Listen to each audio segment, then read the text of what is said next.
everybody? It's me, Mark. I am here at Anime Week in Atlanta 2025, and I am joined by my very special guest, Victor. And we had a live show a couple of weeks ago about a masterclass on how to do press. And since I am at Anime Week in Atlanta and I wanted to extend an invitation to Victor to come on the show, I figured let's just go ahead and have a little powwow and talk about how to do press specifically for Anime Week in Atlanta. Sure thing. So before we begin, let my audience know exactly what is your title and your role here at Anime Week in Atlanta. So my title is I am the Department Manager of Press. Officially, it's Department Manager of Press and Industry, but I handle press primarily. What I do here is throughout the year, before the convention, I open up press registration. I review press. I vet them to see if they should get a press badge. And then as we get closer to the event, I help organize interviews for press between press and guests of the event. Also then at the event, we're here at the press operations room, which doubles as a lounge and press interview area. So I help monitor that as well. So those are my primary duties. Perfect. Now, conventions cover press differently. Anime Week in Atlanta is different from Dragon Con, which is different from MomoCon and Ranger Stop and Pop. What makes press operations at Anime Week in Atlanta unique to those who haven't had the opportunity to do press for this convention? So press for Anime Week in Atlanta, I originally ran press at Otakon. That's currently in DC, but they were in Baltimore at the time when I was running press there for several years. Mm-hmm. So it's the same methodology that we had there. So the press, what we consider press is the traditional press. So they're reporting on something, they're doing interviews, they're either doing written or blog or what other format, but it is more interview style. It's not, for example, the newer type media of content creators. We do actually have a separate content creator department that handles content creators and collabs, et cetera, and they work with them directly because it's a different kind of media. Right. So that's what we're more traditional. So for example, like I work with smaller blogs, but I also work with news organizations such as CNN or Fox or ABC, et cetera. So, or the different newsprints, that sort of thing. So.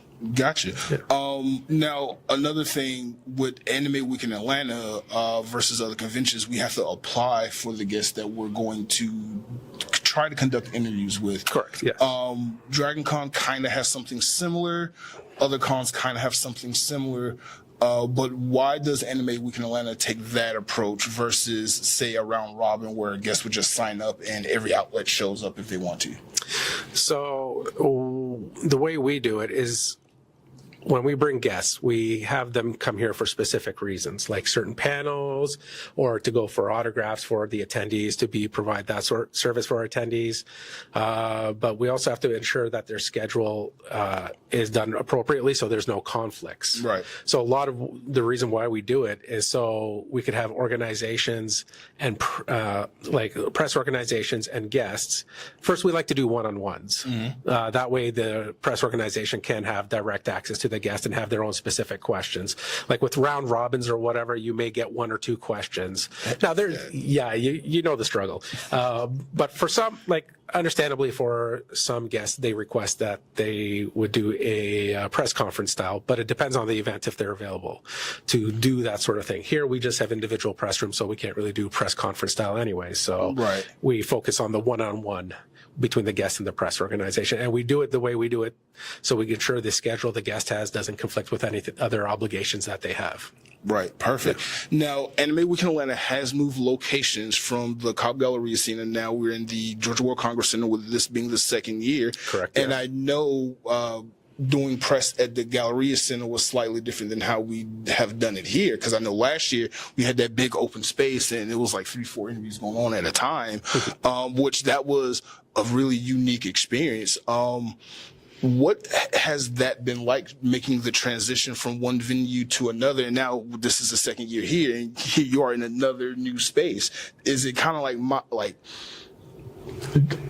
disconcerting that you're constantly moving the last 3 years and you don't have a set space that you're used to, or how have you handled that challenge?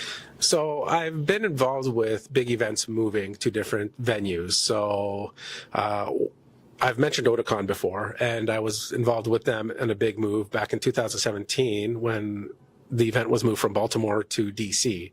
So I'm used to that sort of logistical challenge. For AWA, or in general in press, the basic format is still the same, what I do. It's just the space I have to organize to be able to do what I do. So like within this space right now, we have 2 curtained off areas for interviews.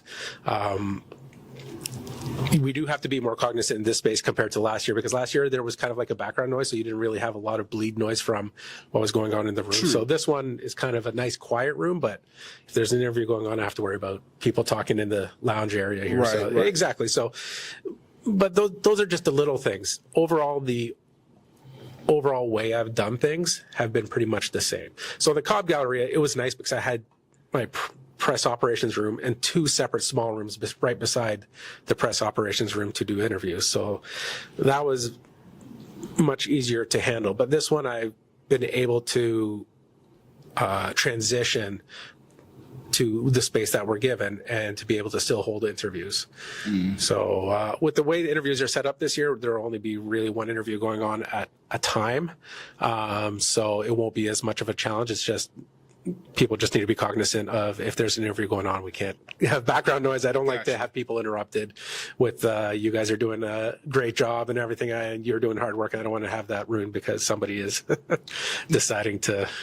No, I appreciate that, because so many times we've done interviews as press and like people just walk through your shots and you're supposed to be in a secure spot, and exactly. A lot of things can happen, but I just appreciate the amount of hard work that goes into what it is you do. This would be my 3rd year. This is my 3rd year doing press for AWA, and I have yet to have a bad experience. Thank you. Like at MomoCon, you kind of spoil us a little bit, but MomoCon kind of got every other convention I've gone to beat. Just being honest. But, no, that's fine. Like they got the backdrops, they got the official like microphone setups, etc. From what I've seen, and it's that plus their press team. They put us on a pedestal. They have the snacks. They have the separate room from the interview room. Oh yeah. It's understandable. Encourage collabs across the board. Their press director is an angel. I can't talk too much good about MomoCon, but we're not here about MomoCon. We're here about AWA. So I'm a team of me. So so I do the best I can with what I have, but you do a really good job. I've gotten a lot of great interviews, especially last year. Last year was phenomenal with interviews.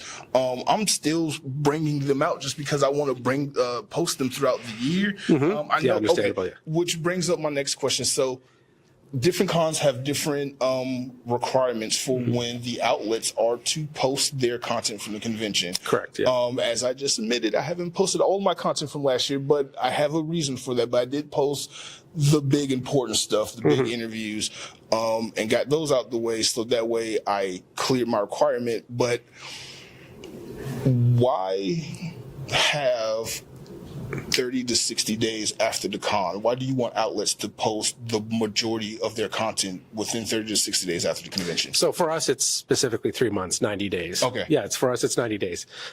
We like to have it posted closer to the con time because it makes it more relevant for that event. Correct. So it does boost visibility about the event itself if it's closer to the event.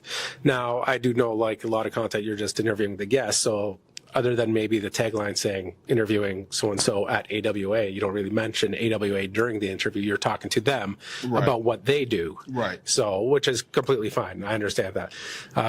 But generally, we like to see 90 days out. Now, we don't necessarily like, if you have a lot of content, we're not going to expect you dump it within 90 days. Right. Like you just have like some things out. So when you're applying for next year, we can see that you're keeping up with, reporting, which is the important thing, like for being able to, when we're approving press badges the following year, we see, okay, you've done stuff because we gave you a badge last year. We'd like to see you do something with that. So, that's understandable. Now, with what you just said, when you are approving outlets for press, especially if it's their first time doing press for this particular convention, what's more other specific criteria do you look for outside of their consistency in posting and them covering other conventions? So that's a big one. They generally have to have been around for a couple years.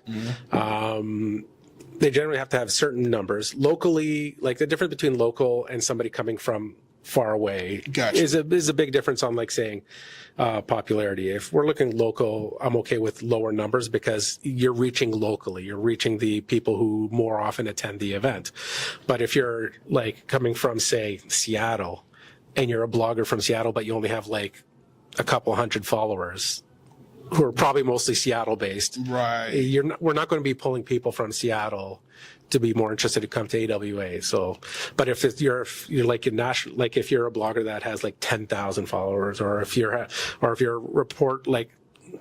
creator / reporting in some way of like 10,000, 20,000 regular viewers or followers, that sort of thing, then that comes into consideration when you start getting further away from this base of where you're trying to, like, we're not advertising, but this is kind of like where we're trying to get people more interested. No, your primary market or whatever. Like, I'm not marketing, but No, I get that. That makes sense, because if I already go around the city of Atlanta doing different conventions and different events, more than likely my follower base, my subscribers are people who go to these cons as well. Correct. You want to just make sure that they know about the event. They know that there are things there that they can get into. And so much and so forth. Like last year, outside of the press interviews, I covered the Maid Cafe. I just interviewed regular attendees, asking them about the move. A little trick I learned: the cons love when you talk about that con in a video and you get it out expungently. They love that. So I will make a vlog and I will interview attendees and just ask them about their experience. Exactly. And I keep getting invited back to cons, so I'm going to keep doing that. So I just want one caveat for the requirements. I bring this from Otakon as well. So if you're like a student in high school or college and you're part of like a journalism club or such, I don't necessarily need them to be part of an organization that's been around for a couple years.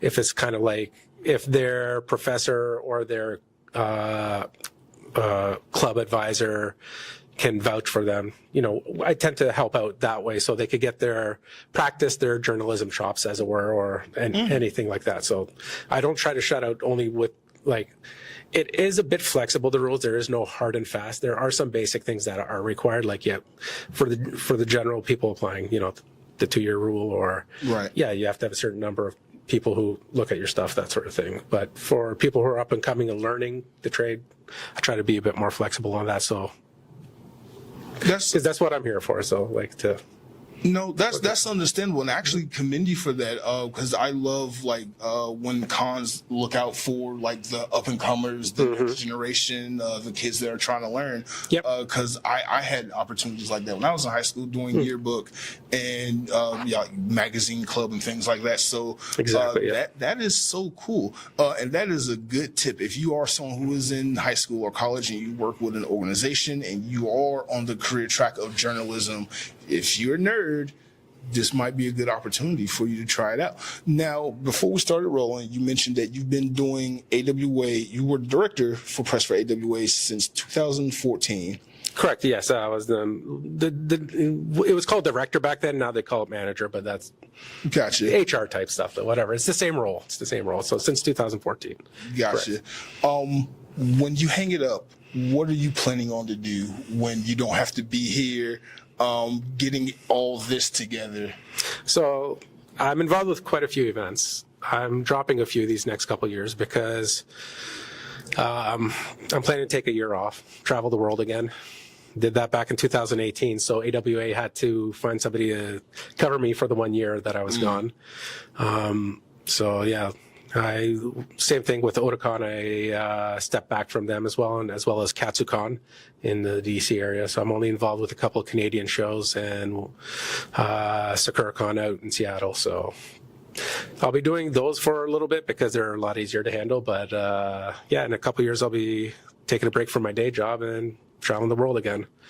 That sounds really fun. It any is. Particular place you want to travel to first? So the first time I did Southern Europe, East Asia, Southeast Asia, and South America. This time I want to do Northern Europe, East Africa, Central Asia, and South Asia, and Australia. So those are my main targets for my next trip. So, of course, I'm going to hit up Japan again. I have a lot of friends there. That was going to be the next question, because that's a must. If you travel in the world, you got to stop by Tokyo every single time. Oh, exactly. Like last time I was a sabbatical, I did 4.5 months in Japan. So. Yeah, so can I come? Can I come on trip with you? Well, too late. My wife has already claimed the second seat, so. Okay. Yeah. But since you've been doing this for almost over 10 years now. With AWA, correct. With AWA, I'm sure you've seen a ton of scenarios, a ton of powerful interviews, and I'm sure you've seen a ton of mistakes people have made. Correct. And you've had to handle business. What are some of your favorite moments and least favorite moments on the job? I'll start with the least favorite moment. Now, I'm not going to say which event this was with, because like I said, I've been with multiple events, and I'm not going to say who specifically. But we've had one organization that was doing an interview of a pretty big band. And there was another organization that did not get the interview, but then they convinced the first organization to let them sit in with their interview. So, yeah. So, Gotcha. Yeah, you get That's it. why you had that rule from last year. Oh, okay. Yeah, anyways. Okay. If there's a rule, there's a reason why there's a rule. But in this case, so that happened. So unfortunately, I had to ban them for a year. I had to pull their press badge because it was against the rules. Like the organization had only approved them to interview the man. So anyways, I won't get into details who or what when. This is pretty old history. Thankfully, it's like 11 years ago. But but my favorite thing is really just having people come and doing some really good interviews, like interviews that they've been like they've had an opportunity for once. Like we've gotten a Japanese guest. You normally would not get this opportunity as a press organization here in the U.S. to just like meet some of these Japanese creators and be able to talk to them and see what their thought processes were, ask them about their work, because like really, where else would you get the opportunity to? Like, you're not going to go to Japan and randomly run into them or request from their PR team or whatever. Like, it's not quite the same anyways in Japan as in the U.S. to deal with that sort of thing. But it's, just seeing them getting these opportunities and then reading what they've written or watching what they've taped and just seeing some fantastic points of view, especially when you have two different cultures. Like you're having interviewers from the U.S. asking people from Japan, like creators from Japan, certain things that just never came up because people in Japan don't think to ask certain type of things. So it's fantastic seeing how their eyes are opened up to what people in the West think or what they think about their work or what they're wondering about their work. So that's the kind of thing in general I like seeing. So that is really good. I've gotten to interview some international guests before. Oh my God. Ryota Ozawa was a really, really phenomenal interview, but it was round robin style. So I only got to ask 5 questions out of 30 people. So that was a whole... Hey, at least you got 5 out of 30 people. That's a... So I've learned how to finesse that round robin style thing. It helps if you have a team and you know, everybody gets like, here's the questions. We're all going to just be separate people and we're going to ask these questions for the same outlet. And you know, obviously collaborating and networking with other outlets. Of course, that works a lot actually on the round robin ones. Although I do have a rule at another event that the questions come ahead of time. And then we go through each question. So we say, okay, now it's your turn to ask a question. Like this organization to ask a question. So we go by organization name. But when they collab with other organizations, that's a fantastic way because you may have duplicate questions. Right. So maybe then you can, like at least 4 out of 6 organizations can get their question answered, not their answer question. Their question answered without having to do separate questions each. Correct. Yeah, and that's more efficient that way. No, that is because you're right. We do have a lot of the same questions. Even like, because I can't tell you how many times I dug deep in researching and I found that one little obscure thing that like nobody's gonna have that question, and then I get there and like, he stole my question. Yeah, exactly. So yeah, oh my God, I've had a lot of interesting moments in press, but again, thank you so much for coming on. Before we go, do you have any other tips and tricks for anyone who's interested in doing press for a convention? So the best tip is to just keep writing or keep videoing or keep whatever format you want to do. That way you stay in practice questions, like writing questions, thinking of how people answer questions. You could even go with friends, or you could even talk to other press organizations to see how they've handled certain situations, or just in general. Like I've had people who are new that joined an organization that sends people regularly, but they're new to that organization. They were very nervous. So it's understandable, but just keep doing it. That's the thing for anything in life, like press, art, whatever. Just keep practicing, and don't give up, and always put out content. That's a very important factor as well, especially with press departments looking at applications, that sort of thing. So they want to see that you're consistent and you're not just doing it once a year. So yeah, that's good advice. I'll add one more tip. Don't be afraid to make that content that you want to make, because you'll never know who's watching. Fun story. I got into press because I went to Winterfest, presented to you by MomoCon, the one here they had it, and I made a vlog. And the vlog was about just the point of view from my perspective, from a black nerd perspective of this, covering this convention. And, you know, I interviewed everybody. I just was having fun and just showcasing the con. A con director from another con saw it, and they convinced me. Took a lot of convincing, because they're like, I don't have the numbers, I don't have the type of content you're looking for, I just have this. But they convinced me to apply for the next con that was coming up, which happened to be MomoCon. And I got in, and my very first interview was Phil Lamar. Okay, yeah, Phil Lamar, he's that was like, he's fantastic.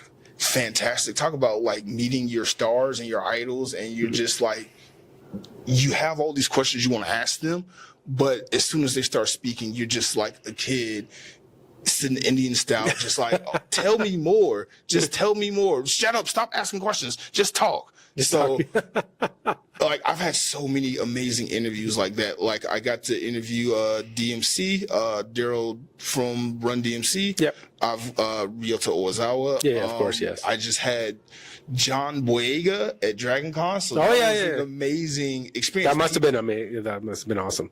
That's a conversation for another day. Yeah, understood. But Peter Macon, I got to interview Peter Macon that year also. That was phenomenal.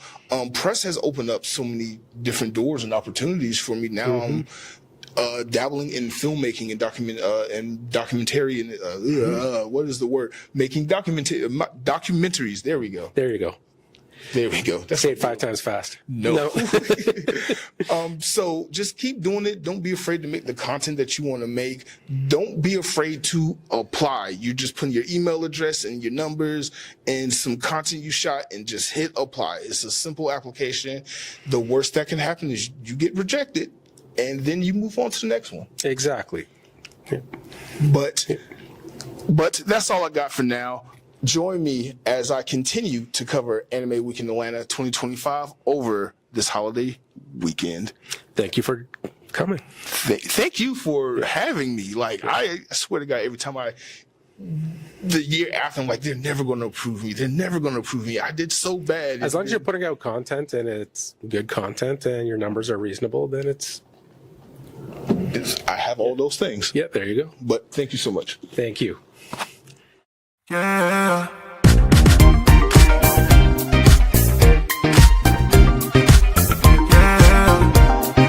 Be somebody tonight, yeah.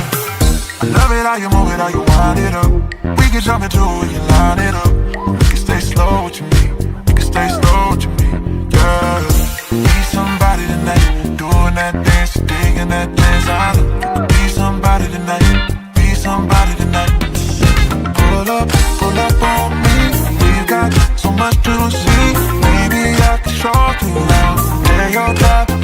all down.